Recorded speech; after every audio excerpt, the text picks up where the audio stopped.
Nós estamos no Êxodo 33, versículo 7, falando sobre intimidade com o Senhor, intimidade com Deus.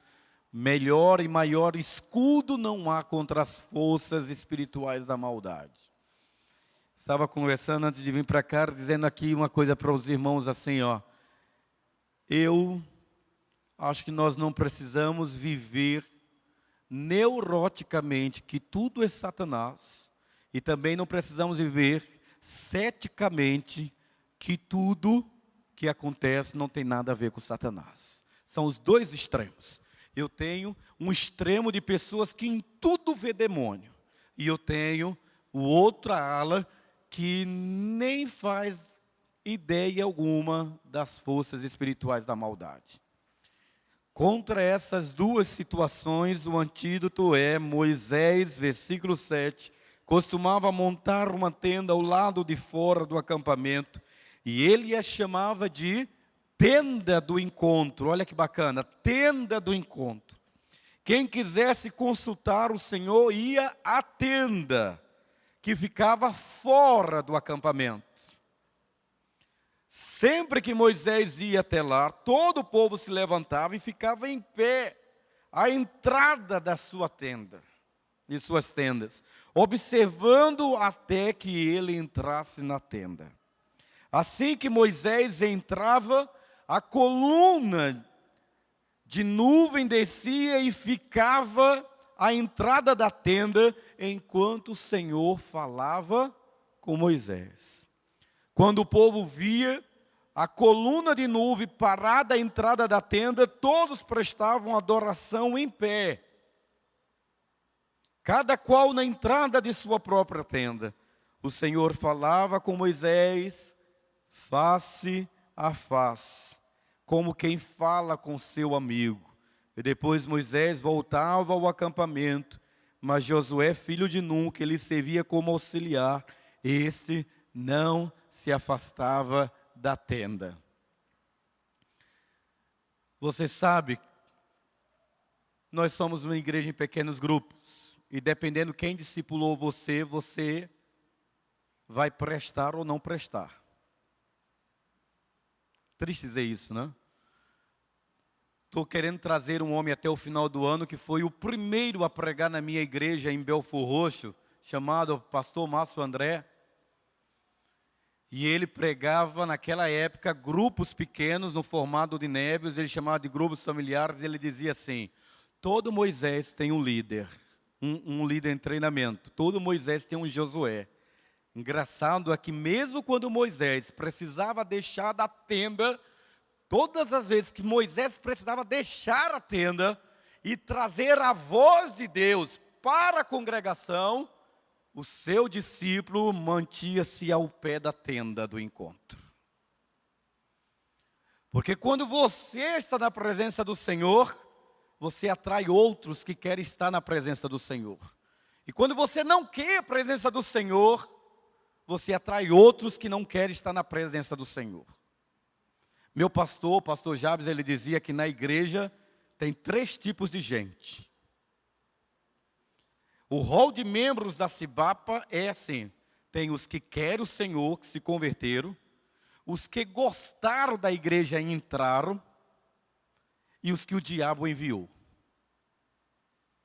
Os que se converteram são passados pela prova com aqueles que entraram na igreja de forma racional.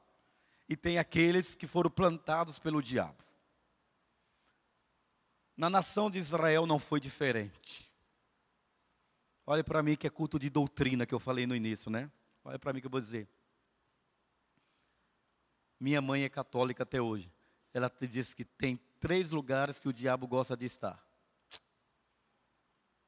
o cemitério, a casa noturna, a boate e a igreja. A gente tem mania de achar de que dentro da igreja você tem todas as pessoas convertidas. Não é verdade. O pastor pode não ser convertido.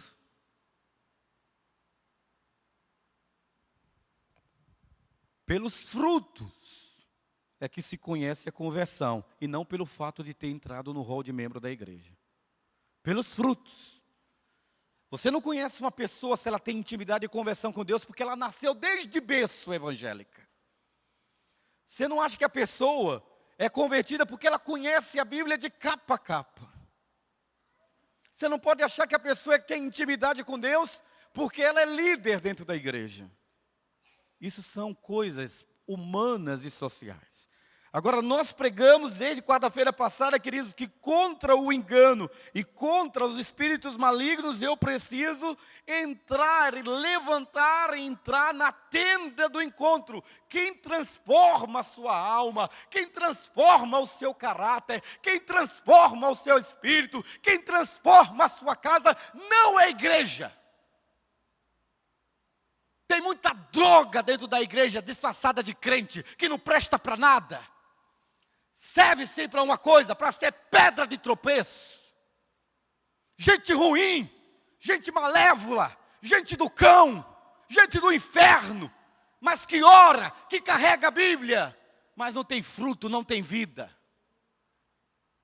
Gente que foi mandada pelo capiroto, por Satanás, para tumultuar, para disseminar, para fraudular, para enganar, para pisotear, para ferir. E a gente acha que essas pessoas estão dentro da igreja porque Deus quer tratar com elas. De jeito nenhum. Deus quer tratar com a gente.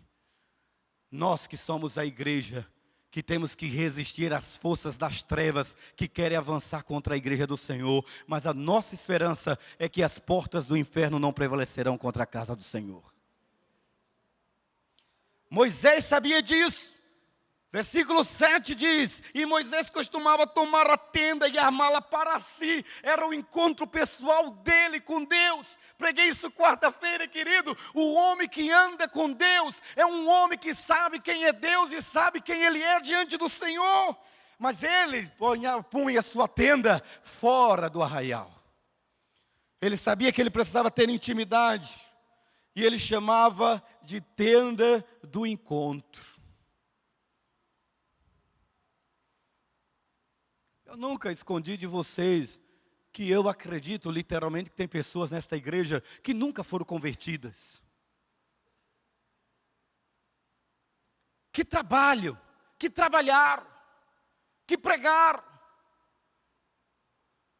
Conversão, querido, não é habilidades humanas de fazer alguma coisa para Deus. Conversão é mudança de caráter. A psicologia diz que ninguém muda. Deus veio para salvar e buscar o que se havia perdido. Homens e mulheres que estão precisando da reforma, da restauração, da restituição, da reestruturação, da mudança mental. Por isso que Paulo escreve em Romanos 12, ele diz, não vos conformeis com esse século, mas transformai-vos pela renovação da vossa mente, que é o vosso culto racional. Nós vivemos uma época, queridos, que é fácil conhecer quem é crente e quem não é, pelos frutos. Porque onde tem conversão não há intriga, onde tem conversão não tem prostituição, onde tem conversão não existe feitiçaria, onde tem conversão não existe embriaguez, onde tem conversão não tem maledicência. Onde tem conversão, queridos, tem amor, santidade, retidão, justiça. Tem a presença de Deus, trazendo paz que excede todo entendimento em nossos corações. Moisés sabia disso.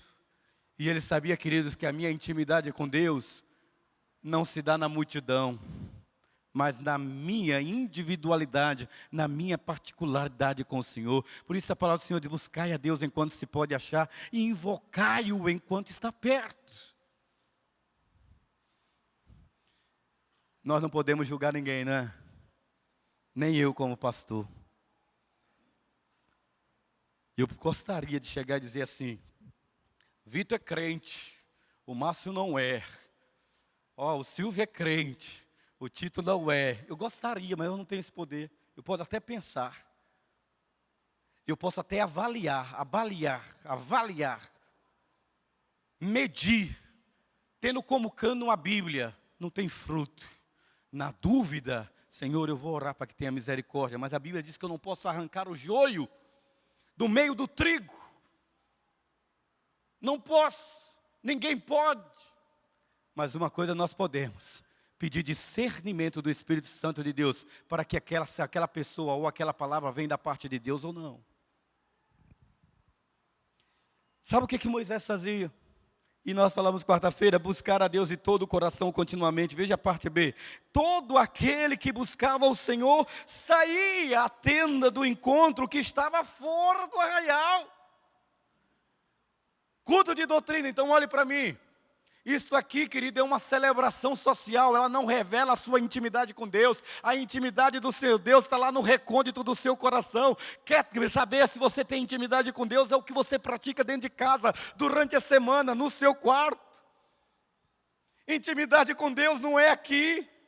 Intimidade com Deus, se fosse isso aqui, querido, Deus arrebatava a sua igreja e todo mundo estaria na glória. Mas como Deus não quer hipócrita lá na glória, Ele está tratando comigo e com você. Porque intimidade com Deus é aquilo que eu sou no meu quarto, na minha casa, na minha sala, com a minha esposa, com os meus filhos, com os meus colegas de trabalho. Isso sim revela intimidade com Deus, porque lá nós somos o que somos. Porque se nós formos o que somos aqui dentro, temos medo do repúdio social, então nós nos mascaramos e apresentamos ser o que nós não somos. Mas lá dentro da sua casa, a forma como você trata os seus, a forma como você vive, lá revela se você é de Deus ou não é. Por isso o texto sagrado diz que Moisés buscava o Senhor e ele saía à tenda do encontro que estava fora do arraial.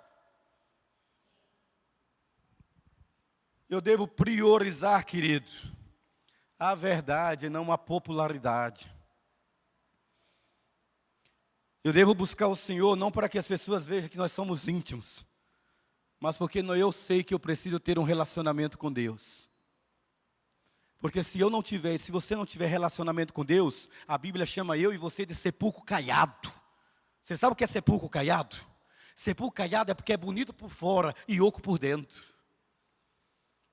Sabe quando é que a gente fazia lá na roça? Que minha mãe cozinhava, e depois que estava tudo pronto, vinha com o cal, um pauzinho branco, e pintava o forno todo ao redor, e parecia que ele estava novinho. Assim somos nós.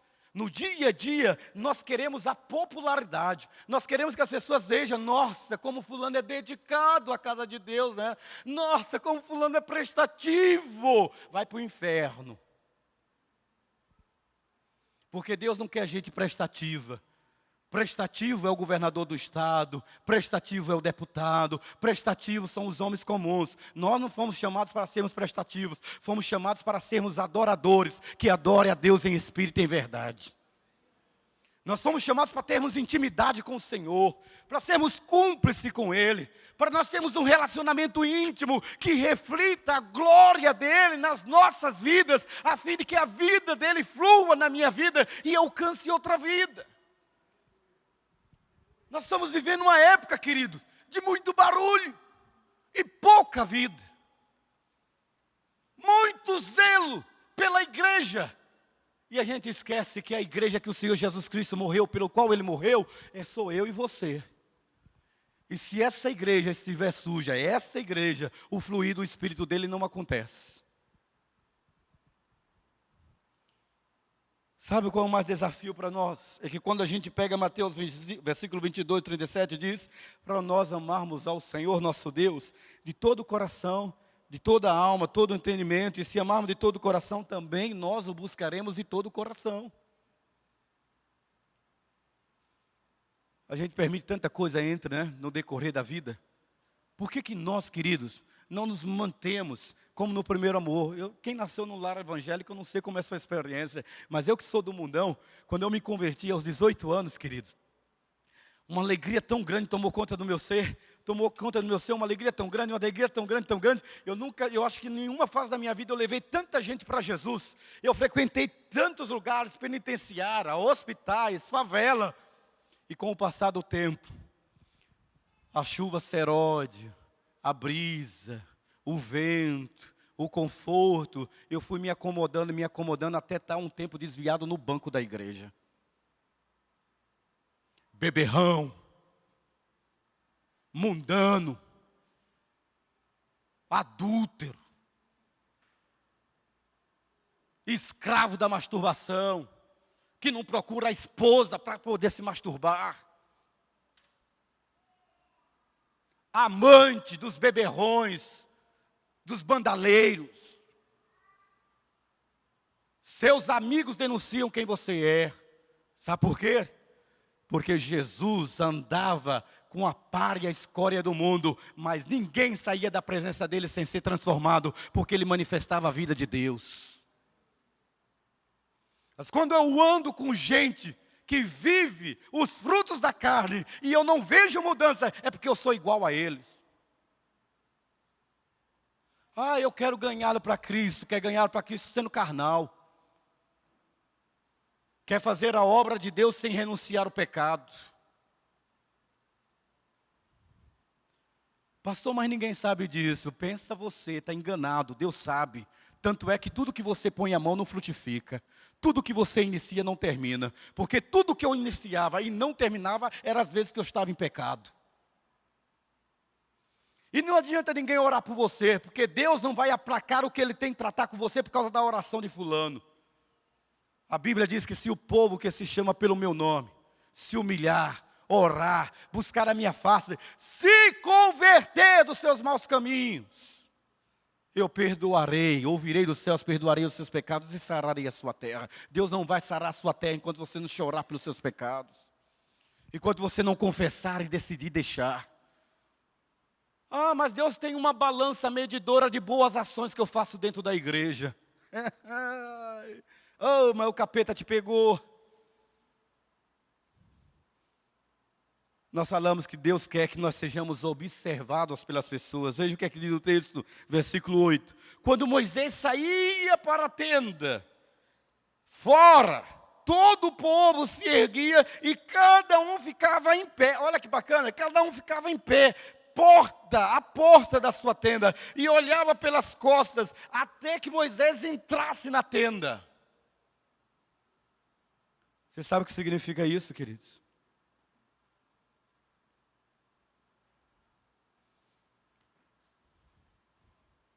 Que as pessoas têm que ter prazer de me ver que eu tenho intimidade com Deus.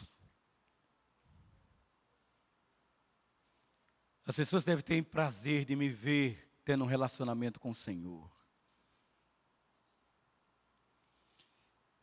As pessoas olhavam Moisés pelas costas, porque ele não tinha medo de ser observado pelo povo. Como nós não devemos ter medo de sermos observados pelo povo, mesmo quando ele quer nos trair. Sabia disso? Agora isso eu posso falar com você porque eu tenho autoridade para falar. Nunca tive medo de que as pessoas me traíssem. E elas me traíram de montão. Nunca tive medo que as pessoas armassem coisa contra mim. Sabe por quê? Porque eu li na palavra que Deus dá ordem para que os anjos do Senhor se acampem ao seu redor. E quando você está com Deus, querido, a mesma coisa que aconteceu com Amã, acontece com aqueles que espreitam a sua vida para armar ciladas contra você, no seu trabalho, na sua família. Deus prometeu guardar você, e Mardoqueu foi exaltado, mas Amã foi envergonhado e morreu na mesma armadilha que armou para Mordecai. Você tem que ficar assustado com todo mundo e brigar com todo mundo mesmo, mas são armas carnais. Mas a Bíblia diz que as nossas armas são poderosas em Deus para desfazer sofismas e toda altivez que se levanta contra o conhecimento de Deus. Você sabe o que significa isso? Deus prometeu me guardar e te guardar. Ele não colocou, não foi um anjo da guarda não, foi miríades e miríades de anjos para nos guardar. E a gente esquece isso. Preciso fechar o corpo, não. Preciso para a sessão de descarrego, não. Sabe por quê? Porque aquele que prometeu guardar a minha entrada e a minha saída está comigo todos os dias. Mas você tem que estar na tenda do encontro. Moisés não estava nem aí. O povo estava olhando Moisés pelas costas. Na nossa cultura popular brasileira, quem olha pelas costas está querendo observar alguma coisa que nós não mostramos pela frente. Agora o teu texto, quando nós decidimos ter intimidade com Deus, é normal, querido, que as pessoas nos observem. Ou para nos pegarem em alguma coisa, ou para nos trair. Mas eu aprendi uma coisa aqui com Moisés nesse texto. Veja o versículo 9. Que uma vez dentro Moisés da tenda, descia a coluna de nuvem e punha-se à porta da tenda. E o que é que acontecia? O Senhor falava com Moisés, aleluia. O Senhor falava com Moisés. Querido, eu nunca vou me comparar com uma porcaria de gente, de pessoas que não ouvem a voz de Deus. Porque quando eu não ouço a voz de Deus, eu estou ferrado. Mas quando você ouve a Deus, em todo o tempo todo, Ele falando com você, muitos se levantarão, muitos falarão, mas 1000 cairão à sua direita e 10.000 à sua esquerda, mas você não será atingido. Porque Deus falou.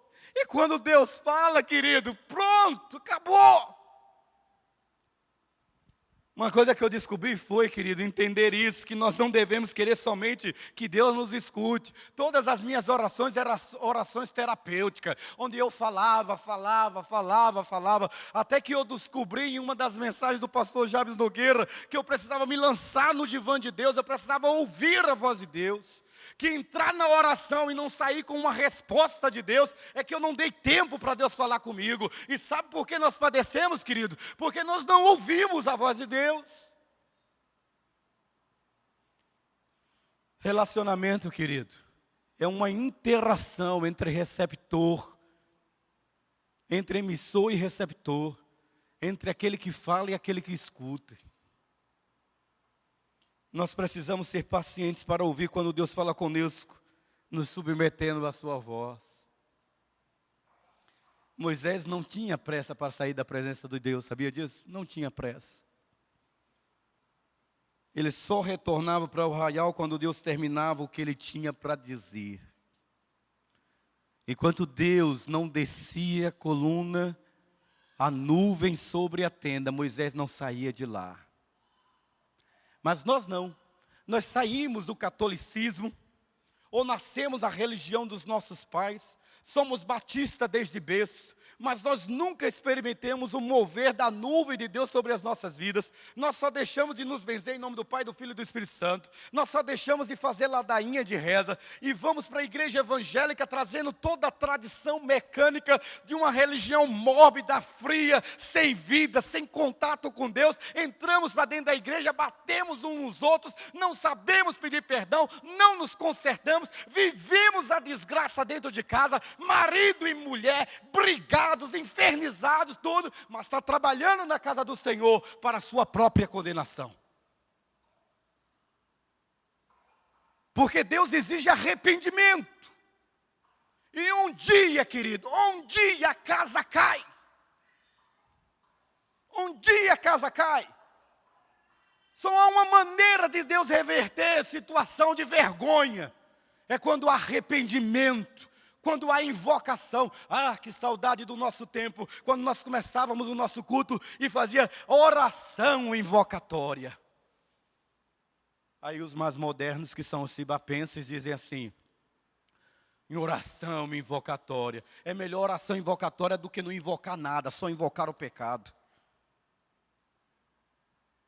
Quando nós atrairmos a presença de Deus para nossas vidas, queridos, nós vamos parar de brincar com a graça de Deus, porque nós vulgarizamos a graça de Deus. Por causa desta teologia da graça, nós vivemos em pecado, sem arrependimento, de maneira frívola e banal e vulgar. Não tendo respeito pelas coisas sagradas de Deus, se colocando como juiz e não como servo, para viver a vergonha que será perpetuado de pai para filho, da primeira até a 4ª geração. O que é que nós temos como igreja? Perpetuar tradições. E cadê a vida que faz com que a nuvem de Deus venha sobre a nossa tenda? O encontro, a invocação de família. Moisés não tinha pressa para sair da presença do Senhor. Ele só retornava quando a nuvem saía. Desafiar Deus para ter coisas materiais é pecado. Mas desafiar Deus como Jacó fez, só te largo quando me abençoares, é persistência para ter intimidade com Ele. Moisés disse assim: Senhor, o Senhor quer que eu vá lá no Egito? E quando chega lá, eles vão me perguntar assim: quem foi que te enviou? Eu vou dizer quem é. Diga lá, Moisés, o eu sou me enviou. Você conhece o eu sou? Você experimenta o eu sou? Sabe o que significa eu sou, querido? Significa como Moisés na tenda do encontro. É ingressar numa aliança, numa parceria com Deus. Veja o que diz o versículo 10 e 11. Todo o povo via coluna de nuvem, olha só, todo o povo que se detinha à porta da tenda, da intimidade com Moisés. Todo o povo se levantava e cada um, à porta da sua tenda, adorava ao Senhor. O povo adorava ao Senhor por causa do reflexo da intimidade de Moisés com Deus na tenda do encontro. Quem é que quer saber se eu sou cibapense? Sabe nem o que é isso? Quem quer saber se eu sou evangélico? Sinônimo de evangélico é de charlatão, picareta, gente irresponsável, gente aproveitador. Sinônimo de evangélico é de pastores mercenários que ficam na televisão pedindo dinheiro. As pessoas não querem saber disso.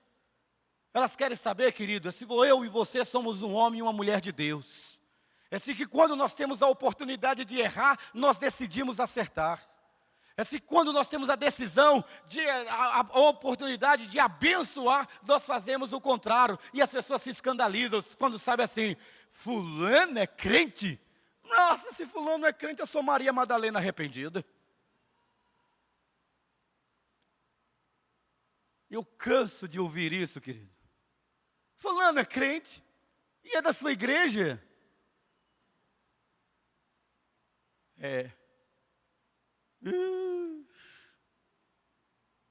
Então o senhor precisa pastorear melhor suas ovelhas, hein?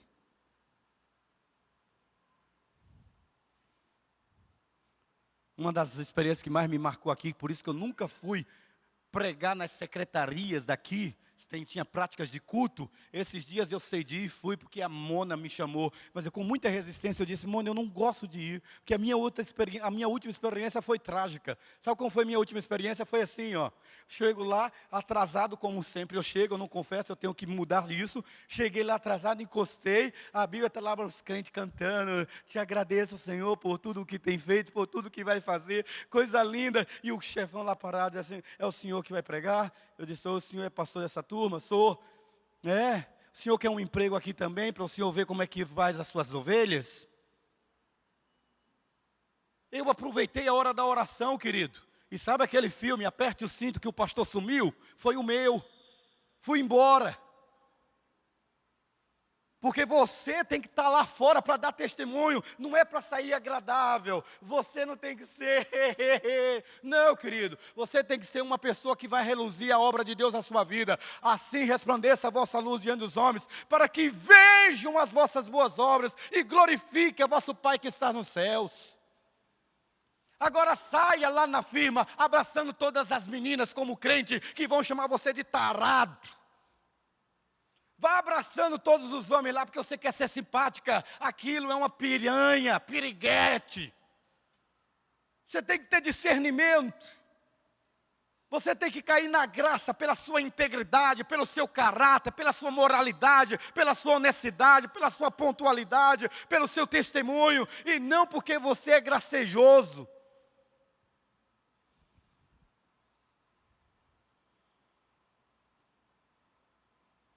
Queridos, eu quero terminar dizendo assim,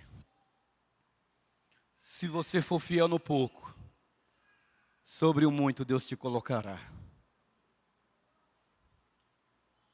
Mas se você não for fiel no pouco, Deus também em nada te colocará. E nós devemos ser fiéis ao nosso compromisso com Deus. Ter um tempo diariamente nos relacionamentos com Ele. É isso. É isso.